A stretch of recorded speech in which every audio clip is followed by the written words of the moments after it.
My name is Zlata Tabachová. I'm a PhD candidate at the Complexity Science Hub here in Vienna. I was born in Prague. I grew up in Prague. I studied at Czech Technical University, and now I moved here to Vienna to do my PhD.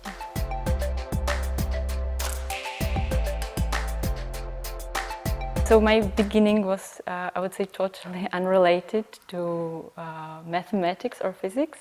I went to an international high school.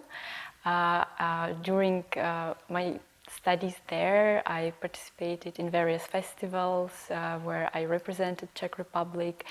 So those were really huge international events where we, for example, made a small UN model where we discussed global issues and challenges as starvation, pollution. So I must say, and this happened in very early age, at 10, 15, and it really shaped how I viewed the world.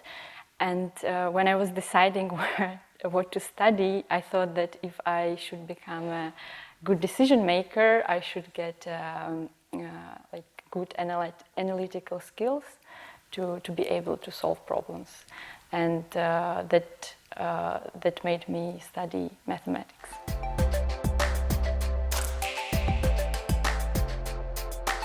I wanted to study at Czech Technical University.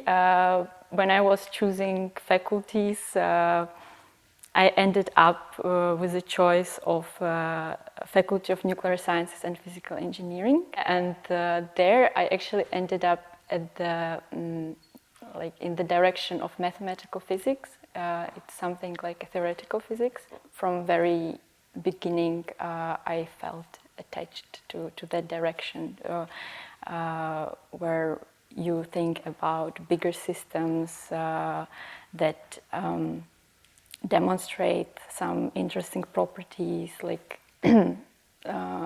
I would say self-similarity, self-organization, and these are things typical for any natural systems, for example, trees or coastline or just a cloud in the sky. So these are all complex systems that are composed of small parts that might look nothing like the big part. But when you put them together, they change the properties, and now you see something else. I think that I was very appealed to these systems because they look just beautiful.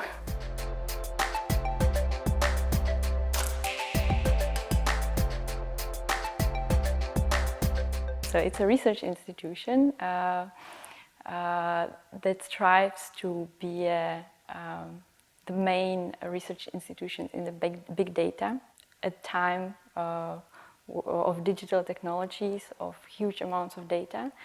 And this is something new. If you look back in history, it wasn't this before. So it's really this period in time. And there's a need to make sense of this data. What information can we extract from the data, and how we can make use of this data. And I think that this is what the hub is doing already, and will do, I am sure, greatly in future. And I would like to highlight some main projects here. So one of them is a project related to supply chains. Well, the supply chains, what do we mean by that? It's a network of firms that produce something. So anything out there, this couch was produced by someone, and there's a supply chain behind that, production network, if you wish. Also the food supply chains, energy supply, this all somehow defines how we function as a society if we look from a broader perspective. But our society is not perfect yet. We have many problems as climate change, as starvation, as waste of food. And we must learn how to optimize all these networks of production to make it optimal, because economy is a science of scarcity. and we are not at the point where we really use our resources in an efficient way. And with the use of the data, granular data, so it's a firm level information, and for example, on the world scale, you can imagine or you can think of over 300 million of firms interconnected through billions of links. So it's a huge system.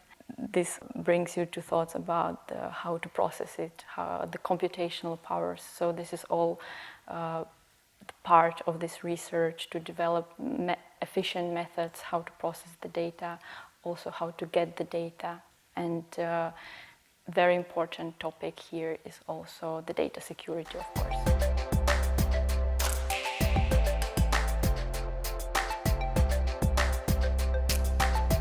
Yeah, so I started by talking about something that you see in nature, but also complex systems are very beyond what you see in nature. It's also what we as humans create. So it can be also like something that you might know under the name of social networks, how people interact, and also economic networks, or also financial system is also a complex system.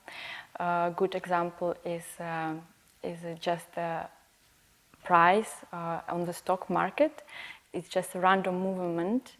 I think that everyone can recall how these prices go up and down, and already 100 years ago, it was a French scientist, Louis Bachelier, who noticed that he can use methods from physics, from random motion of a particle, to apply it on this stock price movement, because it's also a random movement, but of the price in this case.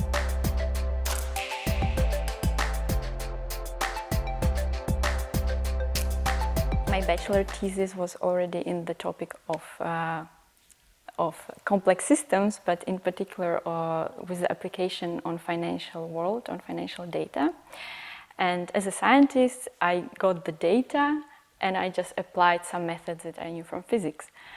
But then I have a results, and in science you need to produce something that is useful for society. And then with these results I have to go to financial industry and say, look, I've made this and it should be useful, but if I don't understand what is useful for the financial industry, what problems they have, what actually they would like to improve, I cannot offer them any solutions. So it was very important for me, if I really want to do this research, to know the industry as well, to know also there are many things, like bureaucracy, that influence a lot how things or processes, interactions of people happen in the real world, and you just cannot learn it from books. So first I studied, I made one more master degree in banking and banking business, and I spent a very nice time in a trainee program in ČSOB, where I had the opportunity to switch between various departments to really get to learn how a bank works. And I must say that it really helps me in my research now.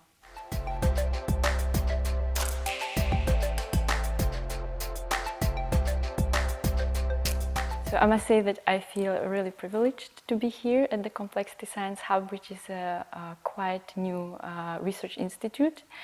But it's very quickly growing and developing, and because as the name suggests, we study, research complex systems. So people here are from various backgrounds, and this is what I really enjoy about being here in comparison from my experience before, where I only worked among physicists, for example. Really, we have people from all around the world, many Europeans, but also from Chile, Argentina, I think, from Australia, and it's not only the resident researchers that you meet here who work here in Vienna. we have this thing here that you can always invite your colleagues, your research colleagues from somewhere else. Also, we have many conferences, workshops, basically almost every week here. So I always say it feels like being at the conference all the time when you work here. So it's really great.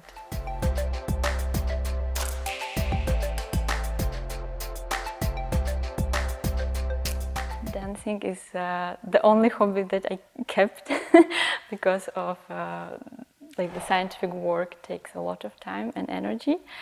I think that I've been dancing since very early age, and I think that it really gave me skill to perform, to enjoy performances, which is also very important in scientific world when you want to communicate your research, when you go to conferences.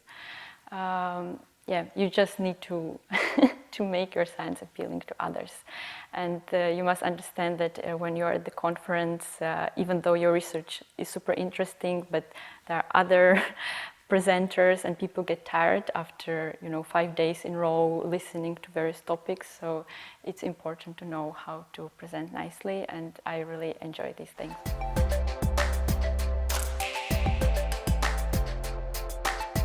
The Complexity Science Hub in Vienna sparked even more interest in me in research. I gained a lot of knowledge and experience, and I think it would be important to share this knowledge in the Czech Republic. So ideally, if you want to make God laugh, say him your plans. But ideally, I would like to conduct my own research in Prague, to have my own group, and be at least as good as researchers are here.